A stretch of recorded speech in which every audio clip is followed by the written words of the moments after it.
est-ce que tu t'attendais à une baisse aussi catastrophique que les 30 700 dollars sur le Bitcoin? Dis-moi ça en commentaire. Parce que clairement, de mon côté, tu connais mon scénario, c'était pas du tout celui-ci. Alors, regarde ce qui s'est passé au niveau du S&P 500, mais c'est une catastrophe interplanétaire. On a défoncé tous les bottoms, rendez-vous la zone des 0,382 aux 3810 points.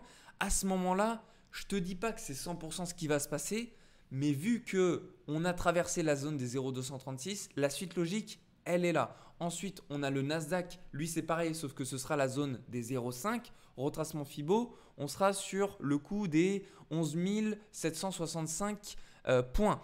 Alors, si du côté et du Nasdaq et du S&P 500, on doit aller chercher ces niveaux-là, je te laisse même pas imaginer ce qui va se passer du côté du Bitcoin. RDV, les 29 000 dollars. Alors, moi, ce n'était pas du tout le scénario que j'avais envisagé. Je te l'ai partagé, je te le remonte. Comme ça, je te montre que je me suis trompé.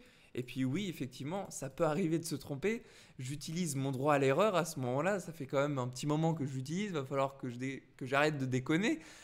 Ici, je t'avais dit que, regarde, pour moi, le Bitcoin allait repartir à la hausse. Voilà, c'est pas ce qui s'est passé. On était dans ce qu'on appelle buy zone, donc moi je l'ai défini ainsi. C'était à partir de la zone d'OTE, zone pertinente pour acheter puisqu'on était dans un bad range, mais on a défoncé le range. Et puis on a clôturé en dessous en daily, donc là on est très mal parti pour repartir sur des zones très pertinentes comme les 50 000, 60 000 dollars. Sache une chose, c'est que le 10 mai 2021, on était aux 59 300 dollars, on était juste ici. Aujourd'hui, on est aux 30 700 dollars. Donc ça inquiète beaucoup de personnes. Maintenant, je vais te montrer quand même les niveaux qui sont importants à regarder. On a ici en mode logarithmique notre fameux support que j'aime beaucoup te montrer à chacune de mes vidéos qui s'est fait également éclater. On est parti en dessous, clôturé en daily. Est-ce qu'on va réussir à repartir au-dessus et finalement clôturer en weekly peut-être sur la zone des 32 200 dollars? C'est à espérer, mais uniquement qu'à espérer, parce que vu comment c'est parti, regarde au niveau de l'order flow, il y a toujours une majorité de personnes qui pensent qu'il faut acheter du Bitcoin, et voilà, je dirais pas le contraire, puisque très honnêtement aujourd'hui, 30 000 dollars, quand on l'a connu aux 69 000 dollars, ça donne envie d'acheter. Voilà. Donc, à voir ce qui se passe à ce niveau-là, si on a une continuité d'acheteurs, il y a de fortes probabilités qu'on continue également la baisse. Donc ça, c'était du côté négatif. On a un petit côté positif que j'ai envie de te faire partager. Cela ne veut dire en aucun cas qu'on va remonter, puisque tu as vu comment j'ai été positif ces dernières semaines. Finalement, le Bitcoin nous l'a mis bien à l'envers. Ici, au niveau du Fear and Greed Index, ce qu'on voit, c'est que on a atteint un bottom sur le très court terme. Tu vois, ici, on est sur l'indicateur au niveau des 9,55. Tu vois, c'est sur la gauche, en blanc. C'est marqué, en gros, tu vois, juste ici. 9,55 et quand on dézoome en fait et qu'on regarde tout simplement le bottom de chaque fois qu'on a atteint au niveau de cet indicateur vers les 10 par là, je t'ai fait un petit rectangle rouge qui récapitule en fin de compte à chaque fois qu'on a touché la zone des 10 pour voir tout simplement est-ce que c'est un bon moment d'acheter ou pas si on se réfère uniquement à cet indicateur. Décembre 2020, ça doit être 20. Ouais, décembre 2020, ici. Intéressant d'acheter? Tout à fait, puisqu'après on est bien reparti à la hausse. Alors ça devait être même décembre 2018 pour le coup, puisque la petite montée je crois c'était en 2019. Qu'importe. Ensuite, ici, est-ce que c'était un bon moment d'acheter? Alors jusqu'à aujourd'hui, oui, mais à l'époque, non, puisqu'on a subi une chute sur le moyen terme. Donc là on a un oui, un non. Ici, mars 2020, est-ce que c'était intéressant d'acheter? Oui, crise du Covid. Donc là on a deux oui, un non. Ensuite, ici, c'était juin-juillet 2021. Est-ce que c'était intéressant d'acheter? Oui. Donc là, on a déjà 3 oui, 1 non. Ici, en janvier 2022, est-ce que c'était intéressant d'acheter? Non. On a eu une chute. Et puis après, l'autre, il n'a pas atteint la zone des 10. Donc là, on a 2 non et 3 oui. Et aujourd'hui, est-ce qu'il faut acheter par rapport à cet indicateur-là? Voilà, tu as 3 oui, tu as 2 non. On n'a pas tout de notre côté pour qu'on soit sûr à 100% que ça parte à la hausse. Donc voilà, j'ai fait ça juste pour m'amuser, pour te montrer un petit peu ce à quoi on pourrait s'attendre. Tu as 3 chances sur 2 qu'on reparte à la hausse. Voilà. juste avec cet indicateur. Donc voilà, ça c'était ce que je voulais te dire. Ensuite, au niveau des liquidations, on a 3 milliards à liquider au niveau des 38 000 dollars pour toutes les personnes ayant pris des positions vendeuses. Bon, ça ne veut pas dire qu'on ira les chercher. Ici, on a 3 milliards au niveau des positions acheteuses, c'est-à-dire que c'est au niveau des 27 000 dollars.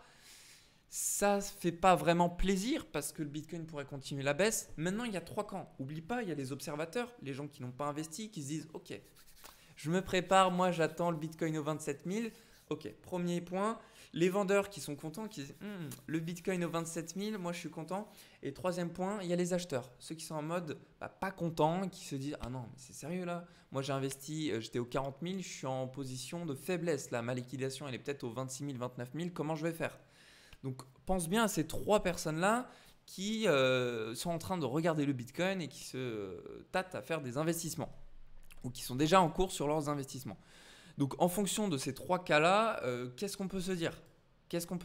Ceux qui sont sous pression, qu'est-ce qu'ils vont faire? Ils vont peut-être clôturer.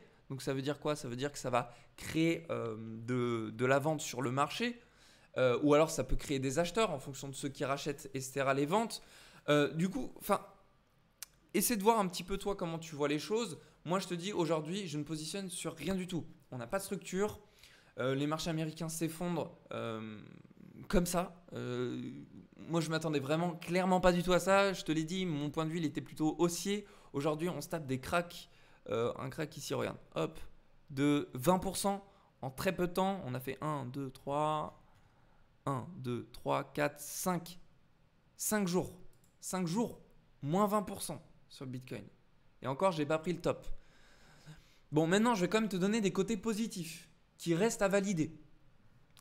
Weekly, potentielle divergence haussière.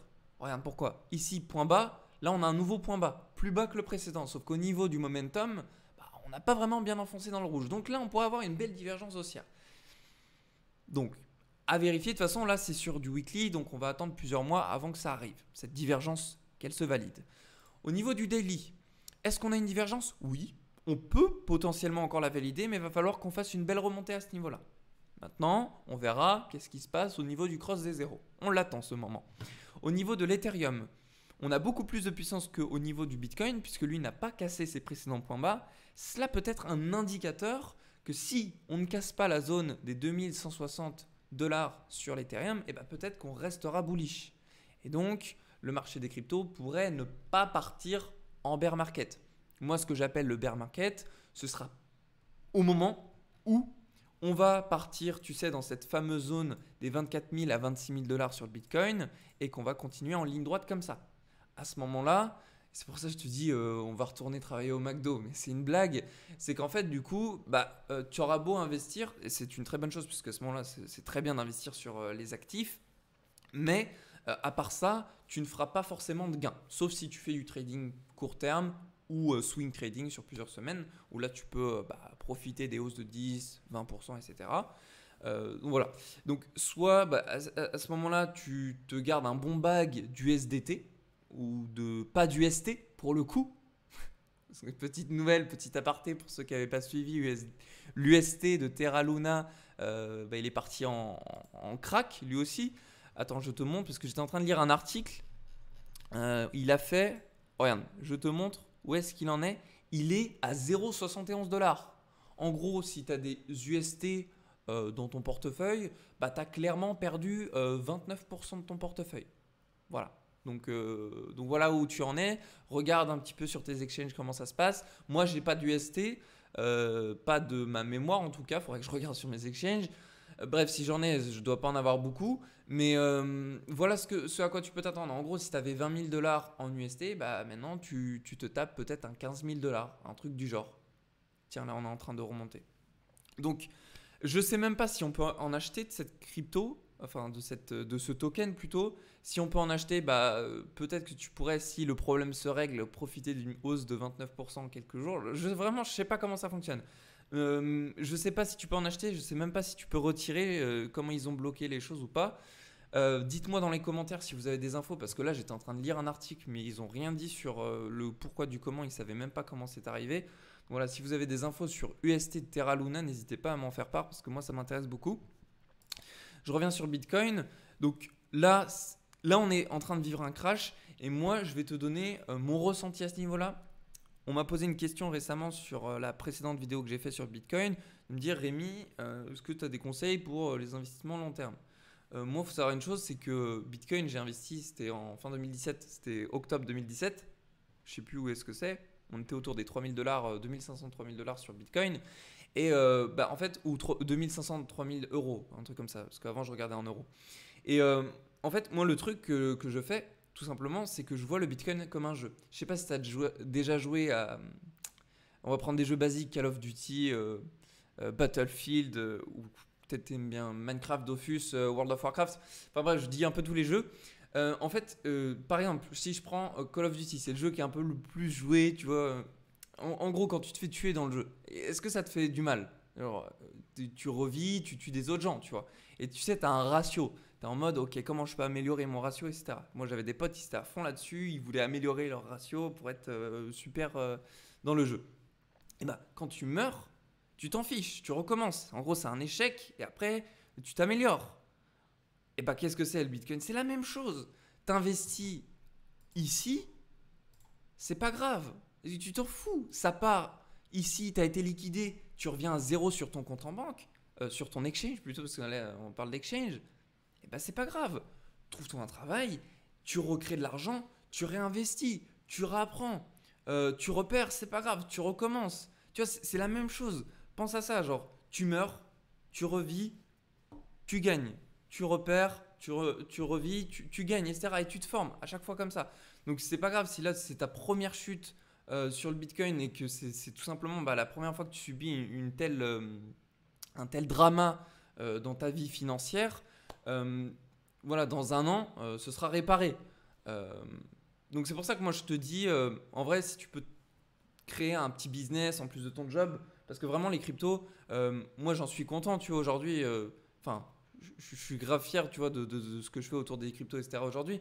Mais, genre, si tu n'arrives pas à vivre des cryptos aujourd'hui, en vrai, tu peux grave, je sais pas, essayer de te former par exemple sur le trading. Après, c'est la vision de chacun. Moi, je sais que je suis à fond dedans. Tu as vu, je fais des vidéos, donc tu vas me dire c'est facile pour toi, Rémi, et tout. Donc, oui, effectivement. Mais après, moi, je t'avoue, j'ai jamais choisi de faire des vidéos sur les cryptos de base. Tu vois, genre, tu vois, moi, je fais ça, genre, c'est une sécurité pour moi, tu vois. Je sais que si je me forme dans les cryptos, je pourrais pas dormir dehors, tu vois, demain, parce que j'ai des connaissances et le jour où si tu me retrouves dehors, j'aurai toujours des connaissances pour faire fructifier de l'argent, tu vois, genre, c'est un petit peu comme ça que je vois les choses et du coup, c'est pour ça que je te dis, vois ça un petit peu comme un jeu et, euh, et pour moi, voir les choses comme un jeu, c'est pas une mauvaise chose. Pour moi, c'est, tu sais, il y en a qui disent l'argent, c'est pas un jeu, pour moi, bah si, en fait, genre, c'est clairement un jeu, tu t'amuses et l'argent, tu la génères, ensuite tu la dépenses. C'est voilà, c'est comme ça que ça se passe. Enfin, moi, c'est ma vision. Après, chacun voit les choses comme il veut. En tout cas, voilà. J'espère en tout cas avoir pu t'apporter un peu, genre, t'avoir rassuré ou je sais pas, un truc comme ça. Parce que je sais qu'il y en a qui sont un peu dans une période pas dépressive, mais presque pour ça. Ensuite, au niveau de mon ressenti par rapport au Bitcoin, moi, comme je t'ai dit, je trade pas sur ce qui est en train de se passer actuellement. Ça, je te l'ai toujours dit, même si je te montre mes scénarios haussiers et que ça fait l'inverse, moi, je trade pas, en fait, dans tous les cas. J'ai mes investissements long terme et en spot, et voilà, je patiente. Et puis voilà, il y a moins 50% sur mes portefeuilles en mode spot, mais je les regarde même pas. Je m'en fiche un peu, donc je pense qu'il faut te détacher de tes émotions, ne pas regarder. Voilà, tu mets tes stratégies. Moi, j'ai déjà mes ordres de vente qui sont placés. Ça s'atteindra dans 6 mois, 1 an, 2 ans, 3 ans, je ne sais pas. Mais pour le moment, je fais des vidéos et puis je vous montre le Bitcoin, tu vois. C'est un peu comme ça que ça fonctionne.